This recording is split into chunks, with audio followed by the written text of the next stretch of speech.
All right. Hey, you guys have been pretty darn nice to me. So thank you for watching. Um, let's do a Little Richard song. This is called Lucille. This is a killer riff, man.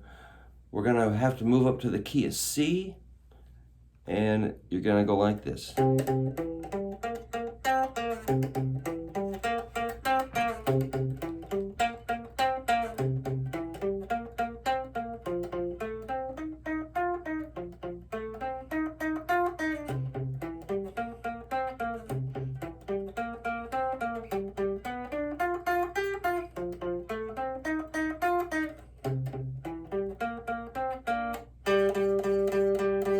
That's the main riff, and it's gonna be pretty fast.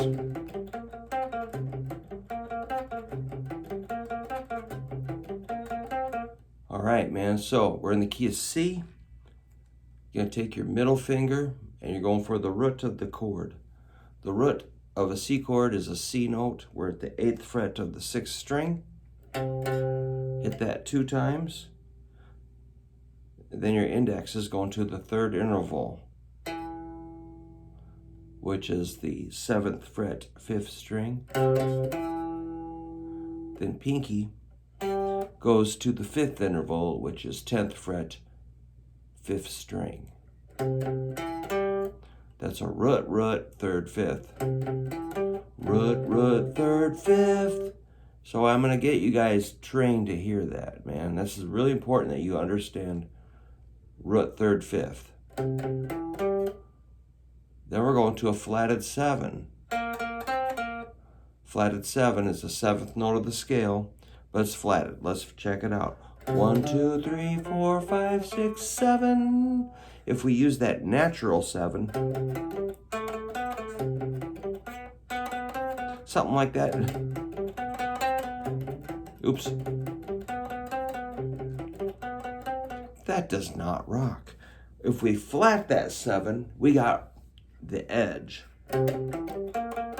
Much cooler when you flat the 7. It's more bluesy, and rock and roll is more mean. It cuts through. The major 7 is kind of like a nursery rhyme, or what do you call it? A bedtime song, lullaby.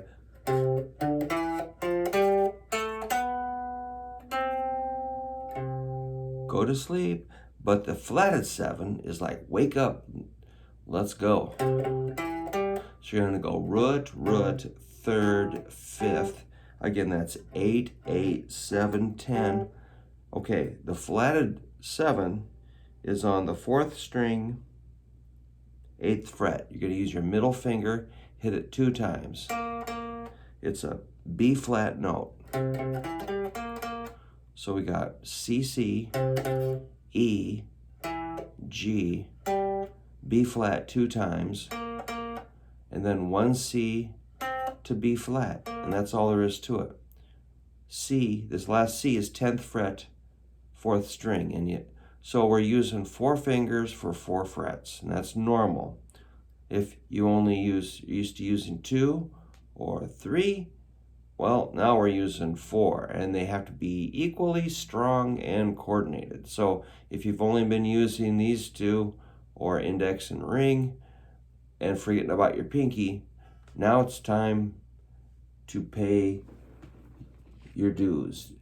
Dude, you've been misinformed, and now you're deformed. Oh, sorry. Yeah, you gotta get that pinky built up. Notice how these fingers are staying pretty low. Index really is just kind of holding down here. All index is really doing is hitting this 3rd interval, the E, and it's just staying there. This is what you might do. You know, if your fingers are reacting and popping out away from the neck, that's normal. And I'm just saying, let's start being aware of that. And eventually, I mean, I never had to force my fingers to lay flat. They just learned to go there.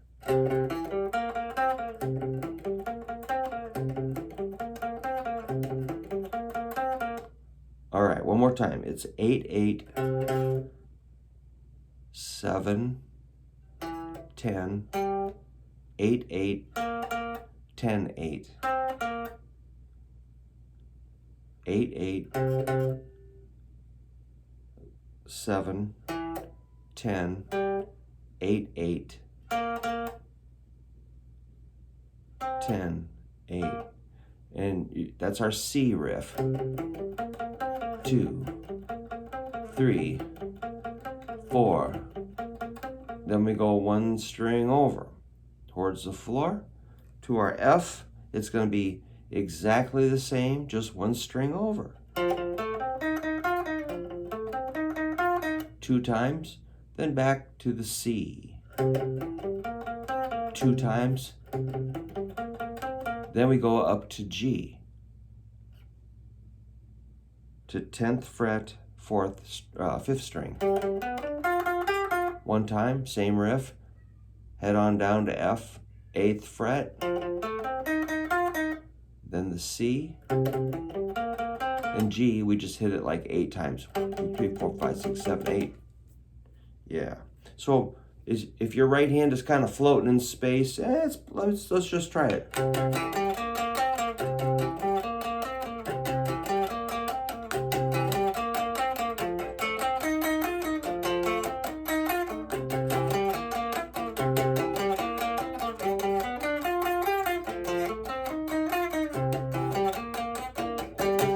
So I'm kind of using my arm, you know. I'm really tired right now from doing that. So I see, you know, sometimes people are really working hard, you know, and I'm trying to say, hey, let's just calm down. Let's not be moving around so much. You kids back there, don't be squirting ketchup on each other. See how, that's why I put you on that bridge. The side of your hand. It doesn't always have to be there, but a lot of times it's very cool for what I do anyway. So I'm not playing with my elbow here.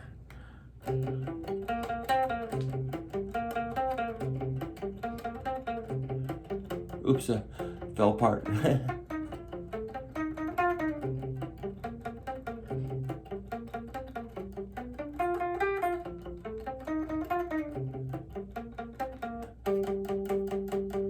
I was thinking of expanding that idea.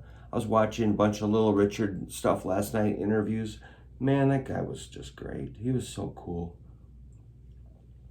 He is actually a super good guy. I just love Little Richard. But you could play it. Man, that's a great riff, man. The Beatles totally ripped that off and ran with it.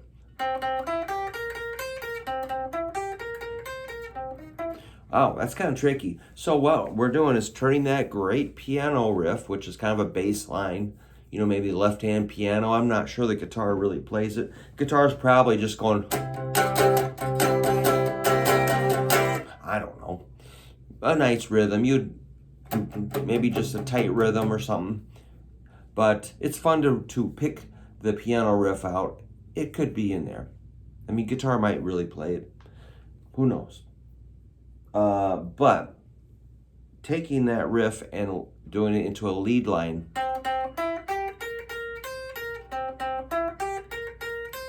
Wow, man, if you're trying to figure out how to play a solo and you don't know that, or if you say you know a little bit about rock and roll, but that's like, whoa, I can't handle that. We gotta get you adjusted a little bit. That's pretty cool, man. I love just playing along with the classic, great old rock and roll. Oops. That's a great little guitar trick. So really, I'm holding down index, middle, ring, middle, index, flat. So let's rebuild it. Index, your pointer, is gonna lay flat on 2 skinny strings at the 8th fret. Who does that sound like?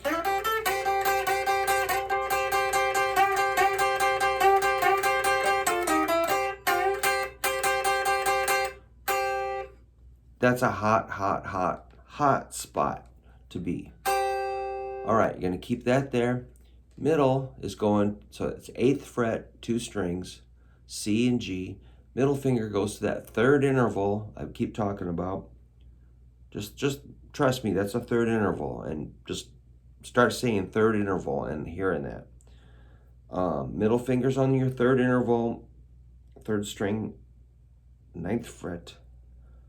Ring finger is on your root on the 4th string, 10th fret. Take your time. If your hand's cramping up, just relax, it's okay. You can stop the video, go get a drink of water, pet your kitty, and come on back. Okay.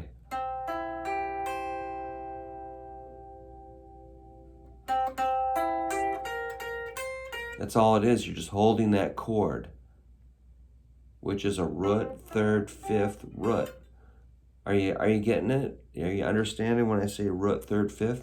Root is the first note of a scale, the C. We're in the key of C. C.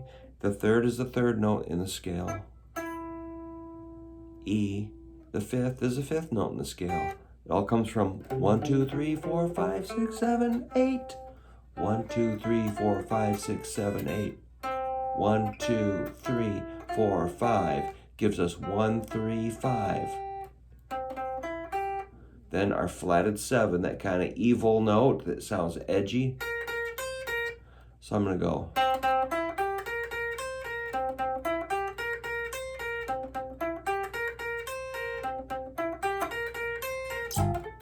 Oops. What was that? Bonk. I think I got an alert on my phone or something.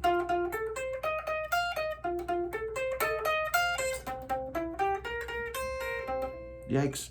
It's not that easy.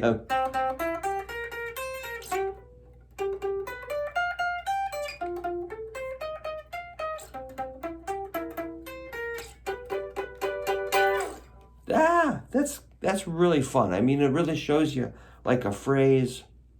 You know, scales are good, but a phrase is much more valuable. A phrase actually, you know, a scale is kind of like a vocabulary list that you walk around and repeat over and over. But a phrase is actually saying something with that scale, you know. And the phrasing, when we speak, I don't know what I'm going to say next. I make it up on the fly. I improvise my conversations all day long with myself. But, you know, you don't walk around with a script. You make it up as you go along. You don't know what you're going to say today. And same with playing. I make it up when I play. But there are patterns we follow. So this might be good training for your phrasing. Yikes, this is not that easy. To play it at tempo would be pretty tough, but it's an exercise. That's really all I do is exercise and think about it. You know, I'm not always gigging and performing and recording and writing. I'm just phrasing.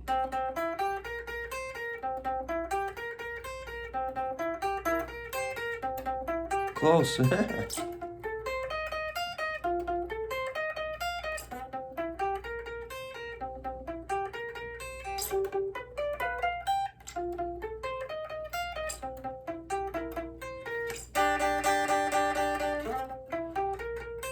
Or you could pick them up. You could slide.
So you could jam on that, man. That's cool. Well, that's exciting. I better get recording. I really need to get some stuff recorded. So, but I love doing these videos. So, thanks for hanging out.